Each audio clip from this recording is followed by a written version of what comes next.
As a part of the playlist SQL for beginners, in this video I will explain what are the different concepts I am going to cover. There are two parts within this playlist. Under SQL, the first concept is the introduction to Oracle database, and the second concept is introduction to SQL. There I will discuss about SQL commands. SQL commands, it's a combination of three sub-languages, that is the DDL, DML, DCL, data definition language, data manipulation language, data control language. And the next part of the SQL is, the second lesson is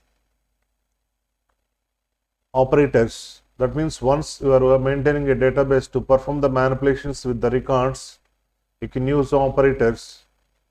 That is a simple concept. And next most important concept is constants. This is the most important concept in case of databases. For accepting valid information, you can use the constants, or to establish a relation between two tables, you can use the constants. Accepting valid information in this sense, for example, if you are defining an attribute without constants, if you try to insert the record without values, it will create. For example, let us take one table having some 4 attributes. Suppose you are supposed to give only the information only for 2 attributes, the record is created. So that is the invalid situation. To control such type of things, or while working with any database, for each and every database has some key attributes. Key attributes in the sense, the information is depends on a particular attribute. For example, if I am talking about the student, the key attribute is a roll number. If I am talking about any bank transactions, the key attribute is account number. If I am talking about any product, the key attribute is a product number. Like this, each and every database has a key attribute. So on this key attributes, generally the information is not repeated. For example, if I am giving a roll number for particular student, same roll number in the same class is not allocated to the other students. Suppose if the constants are not there, it is possible to give the same number. So that is invalid. To control such type of things, you can use constants, or to establish a relation between two tables. For example, let us take bank transaction. Is it possible to perform the transactions without opening an account? Definitely no. Is it possible to attend the classes without taking admission into the school or college? No. Between admissions and then class attendance, if you want to establish relations, or between the transactions and then opening account details, you can establish relations, you can use the constant. This is the most important concept while working with the databases. And next most important, once the information is maintained in the multiple tables, if you want to retrieve the information from more than one table, you can use the next important concept is joins. If you want to work with the joins, the condition is at least one common column must be exist in all tables. These joins are different categories: equi-join, self-join, and outer join. Here there are two outer joins, left outer join and right outer join. Once it comes to the joins concept, I will explain the in depth of outer joins and the non-equi join. And the next general topic is the functions. These functions are basically categorized into two. One is the system defined functions, and the next one is the user defined functions. If you want to work with user defined functions, you can use the concept of PLSQL. Right, and again this main system defined functions are different categories: string functions, number functions, date functions, special functions, and conversion functions. So within this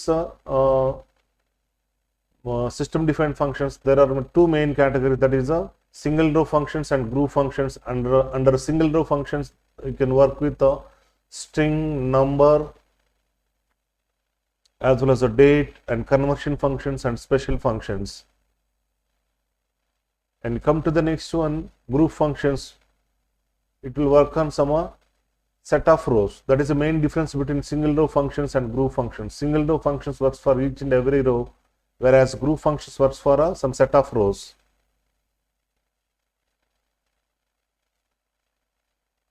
Alright. And the next most important concept is the subqueries. Writing the query in one more query is called a subquery. The subqueries are basically categorized into two, simple subqueries as well as the correlated subqueries. The difference between simple subqueries and correlated subqueries is, in case of simple subqueries, the outer side query expression can compare with the inner side query only once. In case of correlated subquery, the outer side query expression can compare with the inner side query more than once based on the condition which I have specified. This is the most important concept. And the next another important concept is the set operators. There you can work with the general mathematical set operators like union, union, intersect as well as a minus. And the next general concept is the SQL plus commands. So by using SQL plus commands, you can set the displaying environment temporarily. You can set the displaying environment temporarily.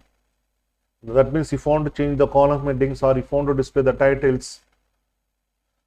So the difference between SQL commands and SQL plus commands is SQL commands are stored in buffer, whereas SQL plus are not.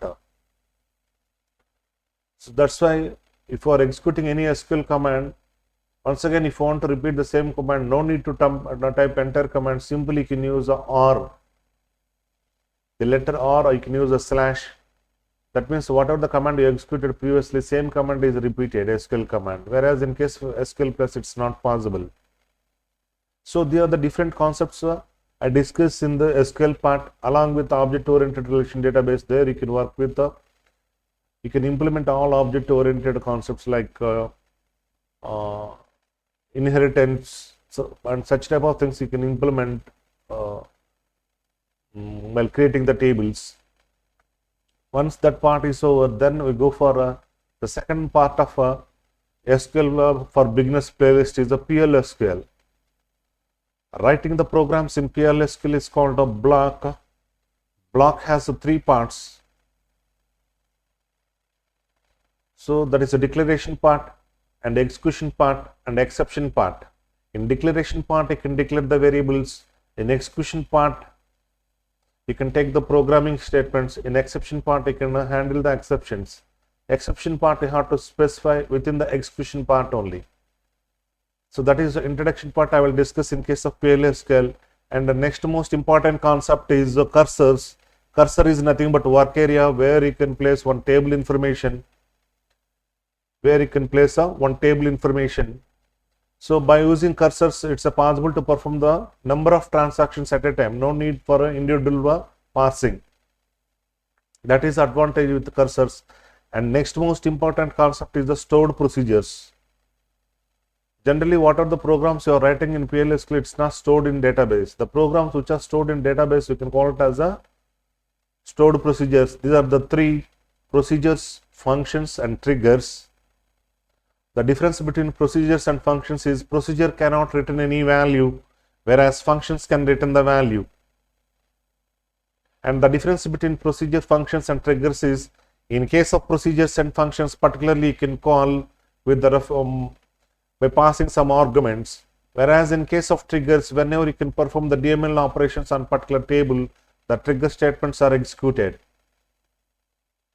And next most important concept is the exception handling. Generally, errors are two types. One is the syntax errors, also called the compilation errors, and the next one is the runtime errors, also called logical errors. To handle the runtime errors, you can use the concept of exception handling. And the last most important concept is the packages. To implement the polymorphism technique, you can use the packages. Package has two parts: package specification and package body. In package specification, you can declare the functions. In package body, you can implement the functions. You can create the functions with the same name with a different number of different types of arguments. This feature, in case of object-oriented concepts, you can call it as a polymorphism. also called function overloading.